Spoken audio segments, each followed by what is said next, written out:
പുതിയ വീഡിയോയിലേക്ക് എല്ലാവർക്കും സ്വാഗതം. ഇന്ന് നമ്മൾ നോക്കുന്നത് commercial use of micro organisms. അപ്പോൾ കഴിഞ്ഞ ക്ലാസ്സിൽ നമ്മൾ പഠിച്ചു മൈക്രോ ഓർഗാനിസത്തിന് നമ്മുടെ ജീവിതത്തിൽ ഇമ്പോർട്ടൻ്റ് ആയിട്ടുള്ള റോൾ ഉണ്ടെന്ന് നമ്മൾ പഠിച്ചല്ലേ. ചില മൈക്രോ ഓർഗാനിസംസ് പലതരത്തിൽ നമുക്ക് ബെനഫിഷ്യൽ ആയിട്ടുള്ളതായിരിക്കും, ചിലത് നമുക്ക് ഹാംഫുള്ളായിരിക്കും, അത് ഡിസീസിന് കാരണമാകുമെന്നൊക്കെ നമ്മൾ പഠിച്ചല്ലേ. അപ്പം ഫ്രണ്ട്ലി മൈക്രോ ഓർഗാനിസത്തിനെ കുറിച്ച് നമ്മൾ പഠിച്ചു. പിന്നെ കേർഡും ബ്രെഡും ഒക്കെ ഉണ്ടാക്കുമ്പോൾ മൈക്രോ ഓർഗാനിസത്തിനെ യൂസ് ചെയ്യുന്നത് നമ്മൾ പഠിച്ചു അല്ലേ. ഇനി നമ്മൾ നോക്കുന്നത് കൊമേഴ്സ്യൽ യൂസ് എന്താണെന്നാണ് കേട്ടോ. Micro organisms are used for the large scale production of alcohol, wine and acetic acid or vinegar. അപ്പോൾ മൈക്രോ ഓർഗാനിസത്തിനെ ആൽക്കഹോളിൻ്റെയും വൈൻ്റെയും വിനെഗറിൻ്റെയൊക്കെ പ്രൊഡക്ഷന് വേണ്ടി വൻതോതിൽ നമ്മൾ ഉപയോഗിക്കാറുണ്ട്. നോക്കിയാൽ വിനെഗറിൻ്റെ വേറൊരു പേരാണ് അസറ്റിക് ആസിഡ്. അത് നിങ്ങൾ ഓർത്ത് വെച്ചോണം, അത് എക്സാമിന് ചിലപ്പോൾ ചോദിക്കും കേട്ടോ. East is used for commercial production of alcohol and wine. അപ്പോൾ ആൽക്കഹോളിൻ്റെയും വൈൻ്റെയും കൊമേഴ്ഷ്യൽ പ്രൊഡക്ഷന് വേണ്ടി യൂസ് ചെയ്യുന്നത് ഏത് മൈക്രോ ഓർഗാനിസത്തിനെയാണ്? ഈസ്റ്റിനെയാണ് അല്ലേ. For this purpose, yeast is grown on natural sugars present in grains like barley, wheat, rice and crushed fruit juice, etc. അപ്പം natural sugars, ഈ natural sugars എവിടെയൊക്കെയാണ് കാണപ്പെടുന്നത്? Grains like barley, wheat, rice, crushed fruit juice, ഇതിലൊക്കെ കാണുന്ന natural ഷുഗേഴ്സിലാണ് ഈ ഈസ്റ്റിനെ നമ്മൾ വളർത്തിയെടുക്കുന്നത്. ഇനി നമുക്കിവിടെ ഒരു ആക്ടിവിറ്റി തന്നിട്ടുണ്ട്, അതെന്താണെന്ന് നമുക്ക് നോക്കാമേ. Okay, take a 500 ml beaker filled up to 3/4 with water, dissolve 2 to 3 teaspoons of sugar in it, add half a spoon of yeast powder to the sugar solution, keep it covered in a warm place for 4 to 5 hours. Now smell the solution, can you get a smell? അപ്പോൾ നോക്കി, ഇവിടെ 500 ml ഒരു beaker എടുത്തിട്ട് അതിലേക്ക് അതിൻ്റെ 3/4 water fill ചെയ്യണം. എന്നിട്ട് അതിലേക്ക് 2 to 3 teaspoon of sugar dissolve ചെയ്യണം. എന്നിട്ട് അതിലേക്ക് എന്ത് ചെയ്യണം? അതിലേക്ക് ഹാഫ് സ്പൂൺ ഓഫ് ഈസ്റ്റ് നമ്മൾ ചേർത്ത് കൊടുക്കണം. അത് ഈ ഷുഗർ സിറപ്പിലേക്ക് ചേർത്ത് കൊടുക്കണം. എന്നിട്ടത് നല്ലതുപോലെ ഇളക്കിയിട്ട് എന്ത് ചെയ്യണം? 4 to 5 മണിക്കൂർ വരെ അതിനെ വാമായിട്ടുള്ള പ്ലേസിൽ നമ്മൾ കവർ ചെയ്ത് സൂക്ഷിക്കണം. അതിനുശേഷം അത് സ്മെല്ല് ചെയ്ത് നോക്കിയാൽ നമുക്ക് എന്തിൻ്റെ സ്മെല്ലായിരിക്കും നമുക്ക് കിട്ടുന്നത്? ഒരു ആൽക്കഹോളിൻ്റെ സ്മെല്ലായിരിക്കും നമുക്ക് കിട്ടുന്നത്. This is the smell of alcohol as sugar has been converted into alcohol by yeast. അപ്പോൾ നമുക്ക് കിട്ടിയ സ്മെല്ല് ഒരു ആൽക്കഹോളിൻ്റെ സ്മെല്ലാണെന്ന് പറഞ്ഞല്ലേ. അപ്പോൾ ഈ ആൽക്കഹോൾ എങ്ങനെയാണ് ഉണ്ടായത്? ഈസ്റ്റ് ഷുഗറിനെ ആൽക്കഹോളായിട്ട് കൺവേർട്ട് ചെയ്യുന്നു. This process of conversion of sugar into alcohol is known as fermentation. അപ്പോൾ ഷുഗർ ആൽക്കഹോളായിട്ട് കൺവേർട്ട് ചെയ്യപ്പെടുന്ന ഈ പ്രോസസ്സിനെയാണ് നമ്മൾ എന്ത് പറയുന്നത്? ഫെർമെൻറ്റേഷൻ എന്ന് പറയുന്നത്. അപ്പോൾ ഫെർമെൻറ്റേഷൻ എന്താണെന്നുള്ളത് നിങ്ങൾ പഠിച്ചോണം. എന്താണ് fermentation? Process of conversion of sugar into alcohol is known as fermentation. Louis Pasteur discovered fermentation in 1857. അപ്പോൾ ഫെർമെൻറ്റേഷൻ ഡിസ്കവർ ചെയ്തത് ലൂയിസ് പാസ്ചർ എന്ന് പറയുന്ന ഒരു സയൻറ്റിസ്റ്റാണ്. എന്നാണ്? 1857. ഇനി അടുത്തതായിട്ട് നമ്മൾ നോക്കാൻ പോകുന്നത് medicinal use of micro organisms. Whenever you fall ill, the doctor may give you some antibiotic tablets, capsules or injections such as of penicillin. അപ്പോൾ എപ്പോഴെങ്കിലും നമുക്ക് അസുഖങ്ങൾ വരികയാണെങ്കിൽ ഡോക്ടർ എന്ത് ചെയ്യും?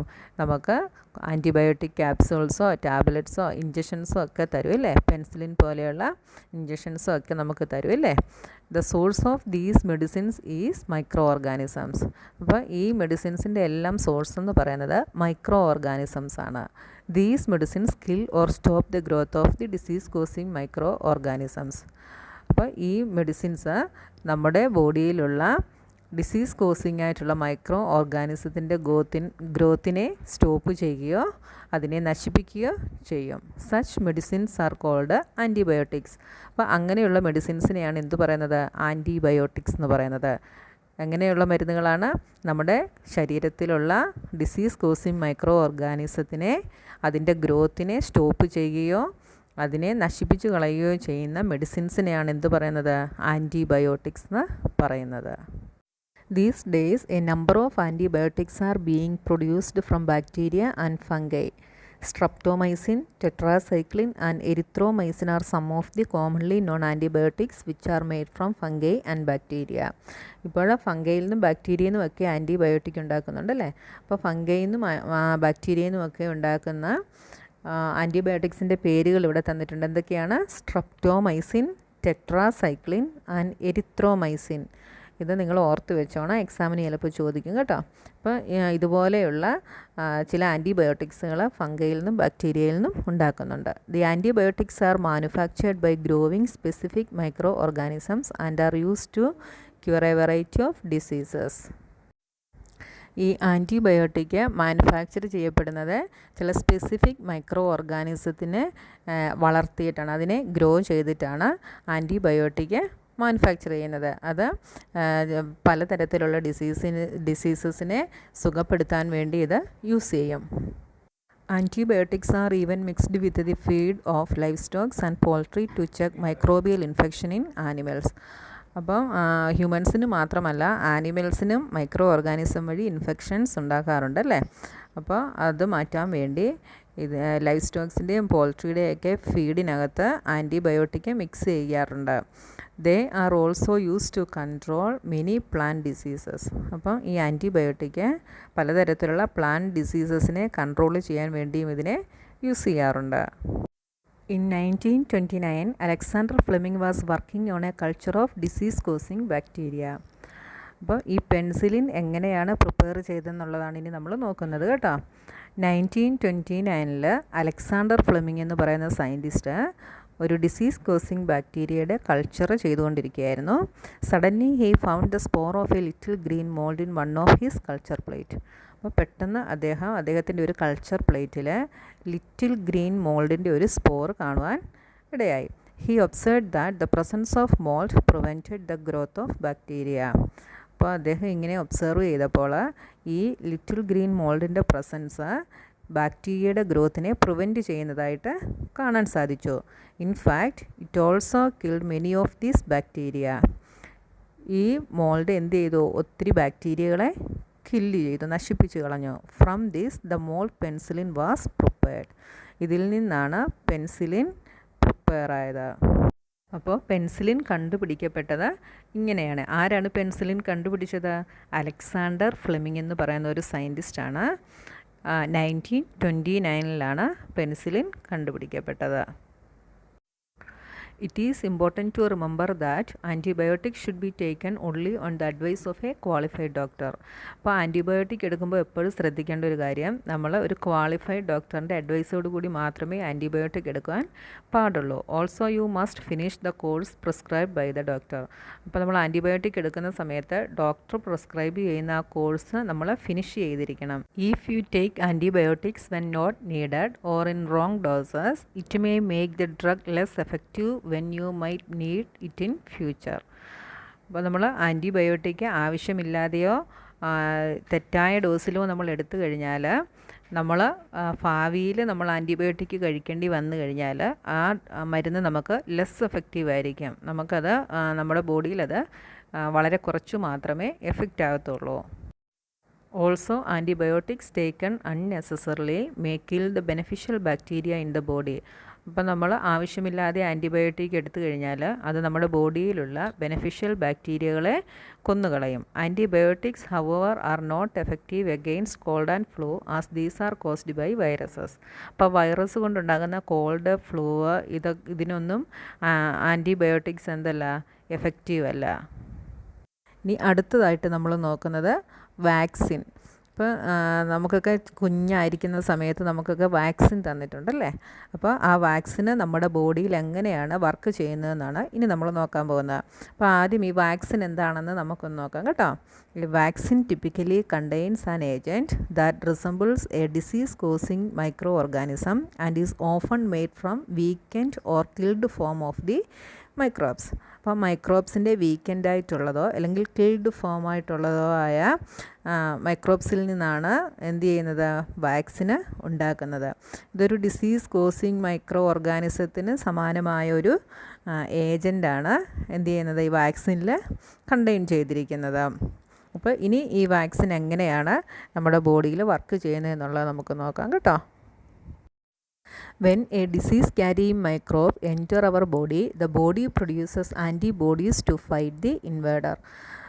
അപ്പോൾ നമ്മുടെ ബോഡിയിലേക്ക് ഒരു ഡിസീസ് ക്യാരി മൈക്രോബ് എൻ്റർ ചെയ്യുമ്പോൾ നമ്മുടെ ബോഡി എന്ത് ചെയ്യും, ഒരു ആൻറ്റിബോഡിയെ പ്രൊഡ്യൂസ് ചെയ്തിട്ട് ഈ ഇൻവേഡറുമായിട്ട് ഫൈറ്റ് ചെയ്യും. The body also remembers how to fight the microbe if it enter again.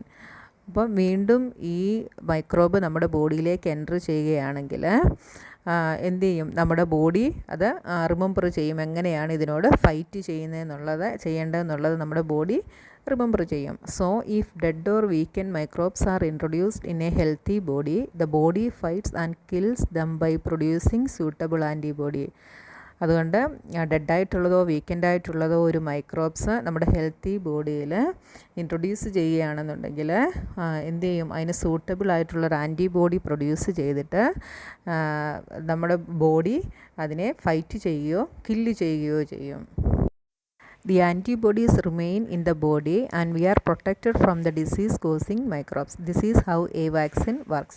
അപ്പോൾ നമ്മുടെ ബോഡിയിൽ ആൻറ്റിബോഡീസ് ഉള്ളതുകൊണ്ട് ഡിസീസ് കോസിങ് മൈക്രോബ്സിൽ നിന്ന് എന്താകുന്നു, നമ്മൾ പ്രൊട്ടക്റ്റ് ചെയ്യപ്പെടുന്നു. ഇങ്ങനെയാണ് ഒരു വാക്സിൻ എന്ത് ചെയ്യുന്നത്, നമ്മുടെ ബോഡിയിൽ വർക്ക് ചെയ്യുന്നത്. Several diseases including cholera, tuberculosis, smallpox and hepatitis can be prevented by vaccination. അപ്പോൾ cholera, tuberculosis, smallpox, hepatitis ഇതുപോലെയുള്ള ഡിസീസസ് ഒക്കെ വാക്സിനേഷൻ മൂലം പ്രിവെൻറ്റ് ചെയ്യാനായിട്ട് സാധിക്കും. അതേപോലെ നമ്മൾ കുട്ടികൾക്കൊക്കെ പോളിയോ വാക്സിൻ കൊടുക്കാറുണ്ടല്ലേ. അപ്പം polio drops given to children are actually a vaccine. അപ്പം പോളിയോ ഡ്രോപ്സ് എന്താണ്, ആക്ച്വലി അതും ഒരു വാക്സിനാണ്. Edward Jenner discovered the vaccine for smallpox in 1798. അപ്പോൾ സ്മോൾ പോക്സിനുള്ള വാക്സിൻ ഡിസ്കവർ ചെയ്തത് ആരാണ്, എഡ്വേർഡ് ജെന്നർ എന്ന് പറയുന്ന സയൻറ്റിസ്റ്റാണ്. 1798 ഡിസ്കവർ ചെയ്തത്. ഇനി അടുത്തതായിട്ട് നമ്മൾ നോക്കുന്നത് ഇൻക്രീസിങ് സോയിൽ ഫെർട്ടിലിറ്റി. ചില മൈക്രോ ഓർഗാനിസംസ് സോയിലിൻ്റെ ഫെർട്ടിലിറ്റി ഇൻക്രീസ് ചെയ്യും. അതെങ്ങനെയാണെന്നാണ് ഇനി നമ്മൾ നോക്കുന്നത് കേട്ടോ. Some bacteria and blue green algae are able to fix nitrogen from the atmosphere to enrich soil with nitrogen and increase its fertility. ചില ബാക്ടീരിയകൾക്കും ബ്ലൂ ഗ്രീൻ ആൽഗകൾക്കും അറ്റ്മോസ്ഫറിക് നൈട്രജനെ ഫിക്സ് ചെയ്യാനുള്ള കഴിവുണ്ട്.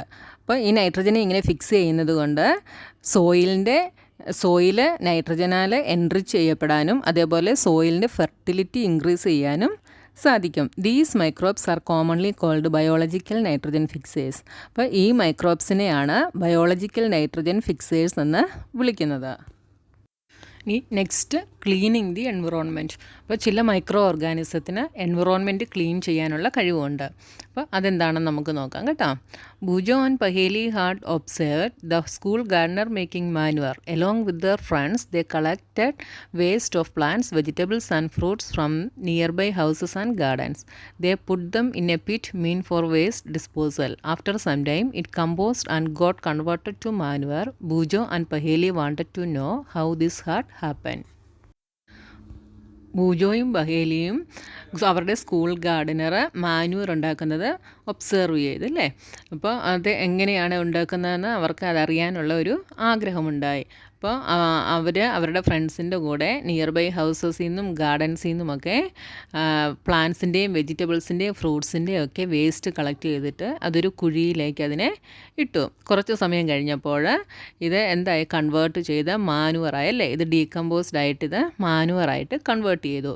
അപ്പോൾ ഇത് എങ്ങനെ സംഭവിച്ചു എന്നാണ് ബൂജോയ്ക്കും ബഹേലിക്കും അറിയേണ്ടത്. ഇവിടെ നമുക്കൊരു ആക്ടിവിറ്റി തന്നിട്ടുണ്ട്. എന്താണെന്ന് നോക്കിയേ. Take 2 pots and fill each pot half with soil. Mark them A and B. Put plant waste in pot A and things like polythene bags, empty glass bottles and broken plastic toys in pot B. Put the pot aside. Observe them after 3 to 4 weeks. Do you find any difference in the contents of the 2 pots? If so, what is the difference? You will find that plant waste in pot A has been decomposed. How did this happen? The plant waste has been converted into manure by the action of microbes. The nutrients released in the process can be used by the plant again. ഇവിടെ ആക്ടിവിറ്റിയിൽ എന്താണ് പറഞ്ഞിരിക്കുന്നത്? 2 pot അവരെടുത്ത് അല്ലേ, ആ പോട്ടിൽ പാതി മണ്ണ് നിറച്ചിട്ട് ഒരു പോട്ട് എയിൽ പ്ലാന്റിൻ്റെ വേസ്റ്റ് ഇട്ടു. പോട്ട് ബിയിൽ എന്താണ് അവരിട്ടത്? Polythene bags, empty glass bottle, broken plastic ടോയ്സൊക്കെ പോട്ട് ബിയിലിട്ടു. എന്നിട്ട് 3-4 ആഴ്ച കഴിഞ്ഞിട്ട് അവരതിനെ ഒബ്സർവ് ചെയ്തപ്പോൾ എന്താണ് അവർക്ക് കാണാൻ കഴിഞ്ഞത്?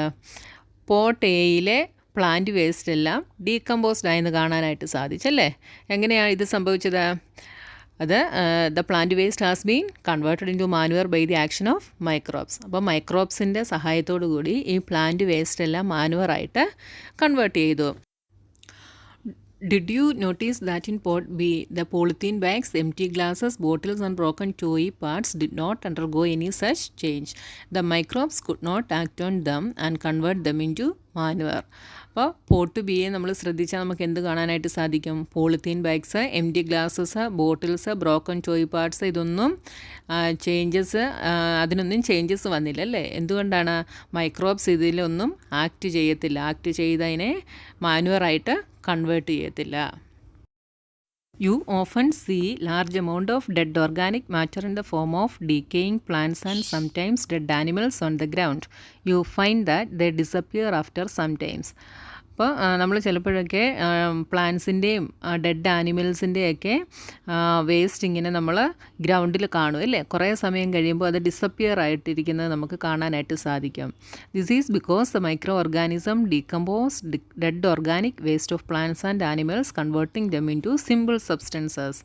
അപ്പോൾ എന്തുകൊണ്ടാണ് നമുക്കതിനെ കുറച്ച് നാളുകൾ കഴിയുമ്പോൾ അതിനെ കാണാൻ കഴിയാത്തത്?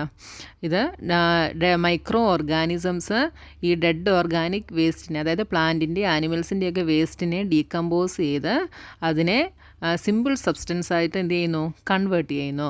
These substances are again used by other plants and animals. Thus microorganism can be used to degrade the harmful and smelly substances and thereby clean up the environment. ഈ സബ്സ്റ്റൻസസിനെ വീണ്ടും പ്ലാന്റ്സിനും ആനിമൽസിനുമൊക്കെ യൂസ് ചെയ്യാനായിട്ട് സാധിക്കും. അങ്ങനെ മൈക്രോ ഓർഗാനിസം എന്ത് ചെയ്യുന്നു? സ്മെല്ലിയും ഹാംഫുള്ളുമായിട്ടുള്ള സബ്സ്റ്റൻസിനെയൊക്കെ degrade ചെയ്ത് നമ്മുടെ എൻവറോൺമെൻറ്റിനെ വളരെ ക്ലീനായിട്ട് സൂക്ഷിക്കുന്നു. ഇങ്ങനെയാണ് മൈക്രോ ഓർഗാനിസം നമ്മുടെ എൻവറോൺമെൻറ്റിനെ ക്ലീനായിട്ട് സൂക്ഷിക്കുന്നത്. ഇനി നമുക്ക് ഇത്രയും പോർഷൻസിലെ ക്വസ്റ്റ്യൻ ആൻസറുകൾ എന്തൊക്കെയാണെന്ന് നോക്കാം കേട്ടോ. അപ്പോൾ first question, who discovered penicillin? Answer, in 1929 Alexander Fleming discovered penicillin. Next question, name any 2 diseases caused by bacteria? Answer, typhoid and tuberculosis. Next question, who discovered the vaccine for smallpox? Answer, Edward Jenner discovered the vaccine for smallpox in 1798. Next question, name some antibiotics. Answer, streptomycin, tetracycline and erythromycin. Next question, what is fermentation? Answer, the process of conversion of sugar into alcohol is called fermentation.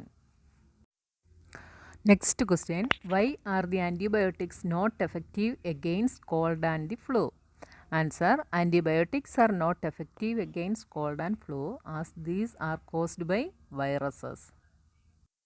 Next question, how do microorganisms clean the environment? Answer, some microorganisms decompose the organic waste and dead plants and animals into simple substances and clean up the environment. Next question, name the microorganisms which can fix atmospheric nitrogen in the soil.